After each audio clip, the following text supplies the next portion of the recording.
Professor Vishnunarayanan നമ്പൂതിരിയുടെ ഒരു പ്രഭാഷണത്തില് അദ്ദേഹം പറയുകയുണ്ടായി, മാർക്സും എംഗൽസും യൂറോപ്പിലെയും ഇംഗ്ലണ്ടിലെയും എല്ലാ ലൈബ്രറികളും കയറിയിറങ്ങി അവിടെയുള്ള ഗഹനമായ പുസ്തകങ്ങൾ മുഴുവനും വായിച്ചു കഴിഞ്ഞപ്പോൾ അവർക്ക് മനസ്സിലാക്കാൻ സാധിച്ചത് ലോകത്തിലെ രണ്ട് വിഭാഗം ജനതയുണ്ട്.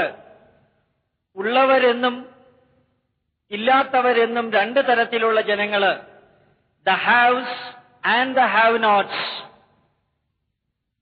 പ്രൊഫസർ വിഷ്ണുനാരായണൻ നമ്പൂതിരി പറഞ്ഞു, ഭാരതത്തിൽ മറ്റൊരു വിഭാഗവും കൂടി ഉണ്ടായിരുന്നു. അത് എംഗൽസിനും മാർക്സിനും കാണാൻ സാധിക്കാത്ത ഒരു വിഭാഗമായിരുന്നു അവര്.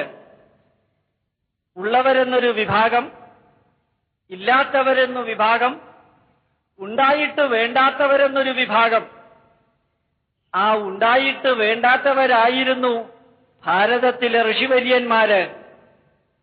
രാജകൊട്ടാരം വിട്ടിറങ്ങിയ ബുദ്ധനെ പോലെ, വിക്രമാദിത്യനെ സിംഹാസനത്തിൽ അവരോധിച്ച് മാറി നിന്ന ചാണക്യനെ പോലെ, ഏതാണ്ട് ചരിത്രവസ്തുതയെടുത്താൽ, പുരാവസ്തു ഗവേഷകരുടെ പഠനങ്ങളുടെ ഫലമെടുത്താൽ BC 9500 മുതൽക്ക് വേദങ്ങളുടെ രചന തുടങ്ങിയിട്ടുണ്ട്.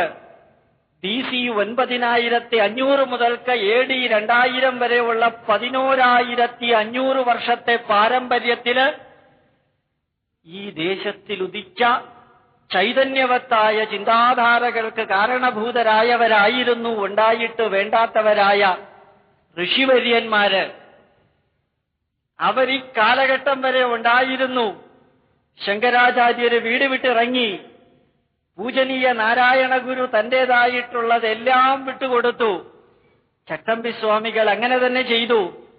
ഈ അത്യന്താധുനിക കാലഘട്ടത്തിലും ഭാരതീയ സംസ്കൃതിയുടെ പൈതൃകത്തെ അത്യുജ്വലമായി പ്രഭാപൂരിതമായി നിലനിർത്തിയിരുന്ന ഒരു വിഭാഗത്തിന്റെ ചരിത്രം 11,000 വർഷമാണ്.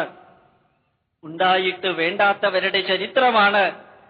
ചിരപുരാതനമായ ഭാരത സംസ്കൃതിയുടെ നിത്യനൂതനത്വത്തിന് കാരണം. ചിരപുരാതനം പ്ലസ് നിത്യനൂതനം ഈസ് ഈക്വൽ ടു സനാതനം. ആ സനാതനധർമ്മം പണ്ടെത്രത്തോളം ഉജ്ജ്വലമായിരുന്നുവോ, സമകാലീന പ്രസക്തി ഉണ്ടായിരുന്നതായിരുന്നുവോ, ഇന്നും ഈ സനാതനധർമ്മ ചിന്താധാരകളിൽ ഒന്നുപോലും മാറ്റി നിർത്താതെ പറയാൻ സാധിക്കും, ഭാരതീയ ചിന്താധാരകൾ എവിടെ നിന്ന് തുടങ്ങുന്നുവോ അവിടെയാണ് അത്യന്താധുനിക ശാസ്ത്രം ഇന്ന് അവസാനിച്ചു നിൽക്കുന്നത്. Where the ancient Indian approach has its beginning, there we can see the modern science is abruptly stopped. Satyam ഈശാവാസ്യമidam സർവം യത്കിഞ്ചിത് ജഗത്യാം ജഗത് തേന ത്യക്തേന ഭുഞ്ജീത മാഗൃധ കസ്യ സിദ്ധനം. ആ ഈശാവാസ്യമിതം സർവം എന്ന വരിയുണ്ടല്ലോ, യജുർവേദത്തിന്റെ 40-ാം അധ്യായത്തിന്റെ ആദ്യത്തെ വരി, ഈശാവാസ്യ ഉപനിഷത്തിന്റെ ആദ്യത്തെ വരി. അതിലെ 3-ാമത്തെ വരിയുണ്ടല്ലോ, അസുര്യാ നാമതേ ലോക അന്ധേന തമസാവൃത താംസ്തേ പ്രേത്യാഭിഗച്ഛന്തി ഏകേ ചാത്മഹനോ ജനാഹ. ആസുരികമായൊരു ലോകത്തിലേക്കുള്ള പ്രയാണത്തിലാണ് ആധുനിക മനുഷ്യ സമൂഹം. ആത്മഹത്യാപരമായ ആ ലോകത്തിലേക്ക് ഇവർ നിങ്ങളെ നയിക്കുമ്പോൾ ചിന്തിക്കേണ്ടത് ഭാരതീയ ചിന്താധാരയെക്കുറിച്ചാണെന്ന് എഴുതി വച്ചിരിക്കുന്ന യജുർവേദം ഈ വരി എഴുതിയിട്ട് ഏറ്റവും കുറഞ്ഞത് 6000 വർഷമെങ്കിലുമായി കാണും. അതിന്നും പ്രസക്തമാണ്. 21-ാം നൂറ്റാണ്ടിലേക്ക് കടക്കാൻ പോകുന്ന ലോകജനതയുടെ മുമ്പില് ഭാരതീയ ചിന്താധാര നിത്യനൂതനമാണ്. 3-ാം സഹസ്രാബ്ദത്തിലേക്ക് കടക്കാൻ പോകുന്ന ലോകത്തിന്റെ മുമ്പില് വിദേശങ്ങളിൽ ചെന്ന് കാണാൻ ഭാഗ്യം കിട്ടിയ ഒരു വ്യക്തി എന്നുള്ള രീതിയിൽ പറയാൻ അതിയായ സന്തോഷമുണ്ട്.